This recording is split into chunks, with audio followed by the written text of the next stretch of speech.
this speaks to the waiting.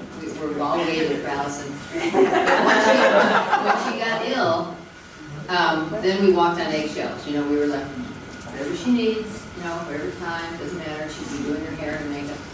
So back at home, I went to this event for the children's hospital that my friend Sue's involved with. And they had jars where you could put money to win something. And one of it was tickets to Dirk's Bentley. So I put all my tickets in one place. And went home, and the next day I got a phone call from another friend, and she said, "Did you win anything?" And I said, "No." She said, "Well, I did. I won the tickets to a Dirk's Bentley." And I said, "Cool." And she said, "I'm going to give them to you to take Allison. Or if she wants to take Lindsay or whatever, I'll be her date." Default. So Allison was thrilled. Okay, it was called Country Thunder, way hell of a long from our house, like an hour and a half away at least. And we were supposed to be there we were given this friend of mine then, whose son is Dirk Bentley, gave me a certain time we were supposed to be there so we could go in with a little group of people and meet him and say hi to him. And she used to know him years and years ago when she was taking swimming lessons, but hadn't seen him all these years. So I'm ready at like 6 o'clock, I'm ready to leave. It's 7 o'clock, it's 8 o'clock, it's 8:30, Allison's doing her makeup and her hair. This was about in 2018, I think, wasn't it? 2018, 2019 maybe? 18. It's the last public, event she was able to go to.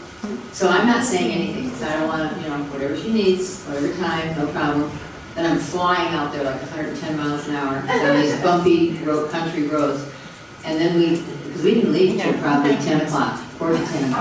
And we were supposed to meet with this group, at like 9 o'clock and go in and see Dirk. So I thought, well, whatever. So when we get there, this huge parking lot, and they come and get you in the golf carts and take you up.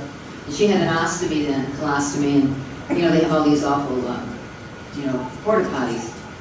And so I went to the place, we milled through thousands of people that are there. It's kind of like Woodstock. Everybody laying around, they've been there for days, and they came from doing this stuff. It's crazy. And when you're sober, it's really annoying. They're stepping over people and everything. And then they're like, "Get out of my space." And so anyway, we finally got to this little place where we're supposed to meet, this stall practically, and no one's there. And I thought, well, you know what? I happen to have Dirk Bentley's mom's phone number in my phone. And I said, I'm going to call her. So I called her. She answers. I said, "Hi." I said, "It's Patty." "Oh, did you see Dirk's?" I said, "No, we were a little late. We missed the group." She said, "I'll send somebody right out for you." I said, "Great." Look for the tall guy with a big cowboy hat on. We're waiting. Out comes a little girl about 5 feet tall with no cowboy hat. I said, "Are you Patty?" I said, "Yes." She said, "Come with me." So we went with him and went around this place. Now we're behind the stage where it's cushions and couches and really nice porta potties, which I thought was great because then Allison could use a really nice clean one. The kind where you go up the steps and you open it up and it's like a little bathroom. So she did that. And then she said, "Just stand over here and I'm going to go get Dirk's." So she went and got him, and we went in the tent, and that's one of these, it's a picture around here somewhere, I think over there, her cowboy hat, that's it, there's Dirk Bentley. So there she had her country sweatshirt on, her country shirt, her cowboy hat, or whose ever, mine or hers, and she talked to Dirk's, like as if they were old friends. It was just hysterical, but it was by this time 11:30. So the meeting that we were supposed to have, and then we went out and listened to singing maybe for a little while. By then it's 1 o'clock, you're trying to make your way through this cow patch to get back to your product. When Allison, when it was almost like, we weren't going to, we didn't do anything to rattle her cage. When she felt well enough to do something, then whatever it took, it took. So that's just, there's a lot of other stories about lateness though.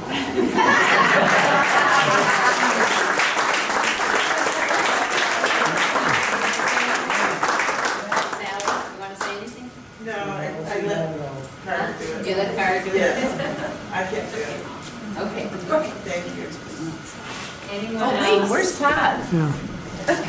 Where's Todd? Allison, for those who have gone out with her, also know that she was always one of the last ones to leave the bar.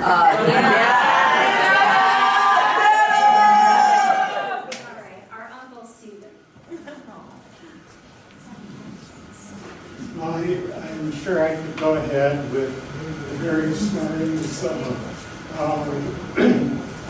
at any occasion when Allison came along. Suddenly the room lit up, everything was brighter, everyone had a better time.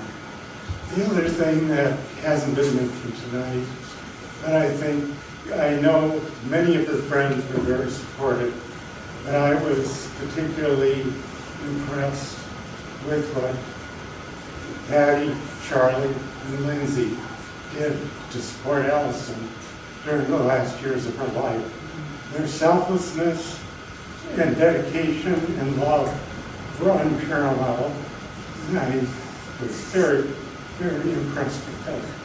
Thank you.